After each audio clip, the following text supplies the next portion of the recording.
Hey guys, it's TD. I wanted to come to you all from my car. I just wanted to know why is it that the Republicans here in Tennessee want to punish people that have HIV? You know, so our governor, Governor Lee, um, he would not take the federal money to do the outreach programs for people with that HIV. He wouldn't take the federal money so that they could get funding, so they could get medication. People with HIV, and so when he was asked about it, he just said that he didn't want Tennessee to be beholden to the federal government. The problem is HIV medications are extremely expensive. Just the injectable. That injectable is like, I think it's like 18,000 a shot, and I know that the medications for just one pill, which normally has 2 to 3 different medicines in it, that runs about 4,800 without insurance. Even with insurance, a lot of times people do not. The insurance companies don't want to pay for this. So under the Ryan White initiative, there's funding, there's federal funding, and it helps people be able to pay for, excuse me, y'all, for to be able to pay if they have HIV and they don't have enough money to pay for their meds. And most people do not have enough money to pay for their medications out of pocket. And so he didn't take it. He's even stopped all of the testing that you could normally do in the rural areas. Well, some people might say, well, why do I care?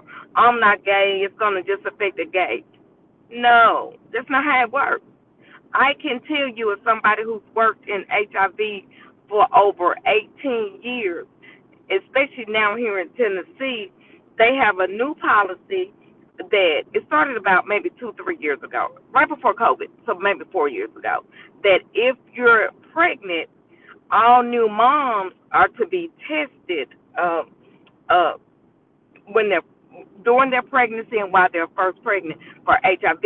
And the reason that they did that is because they were having so many moms that were delivering HIV positive babies, and especially in the rural areas. If in the rural areas they didn't have the proper medication, because now they know, even if a mom delivers, if a mom is undetectable, she now can do a vaginal birth as long as she's undetectable, because that means that she still has HIV, yes, but it's showing in her blood, and therefore she can't give it to the baby or anyone else. So that's why now they still don't recommend that they breastfeed, but they do allow them to have a vaginal birth now. And then when the baby's born, they give the baby AZT, because they said that the baby likes it, it's sweet, and they'll suckle on it, and they get it. I think it's either 6 or 8 weeks. I can't remember now. I used to know before I went to research, but I used to be all up on it when I strictly did HIV stuff. But anyway, so but you all can look it up. It's easy to find, especially on the CDC and moms with HIV, stuff like that. And so anyway, so now even though it'll look like the baby has HIV, if because of the mom's antibodies, you know, the AZT will make it go away. And so they don't truly have HIV. They're not truly born with it. Well, what's going to happen, and it was happening before, and in rural areas, and that's why I don't understand why these poor people, keep voting Republicans. They do not care, because in the poor areas, what ends up happening is the kids that are born with HIV,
Okay, y'all. I don't know what's going on. I'm sorry. It coming down, and it might be them not wanting me to talk about what's going on in Tennessee with HIV.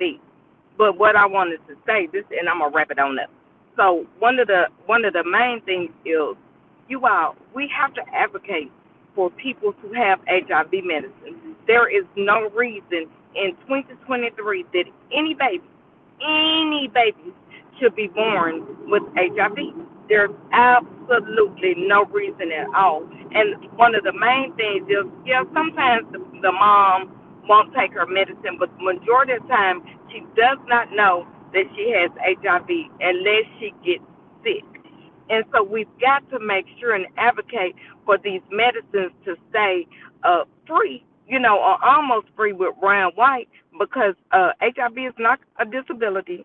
They do not consider it a disability like they did back in the day, 20 years ago. And so people are going to have to be able to afford somewhere to live, and that's something else. People with HIV are often discriminated against in housing and jobs. So we have to remove this silly stigma. We wouldn't do it if people had high blood pressure. We wouldn't do it for cancer. So why do we allow people to do that with folks with HIV? So let's talk about it, y'all. Let's talk about it. And I hope this picked up okay. I've never had to go out in a lab before. I ain't been doing it that long. But let's talk about it. This has been TD, and y'all have a good day. And let's just be good to one another. Bye.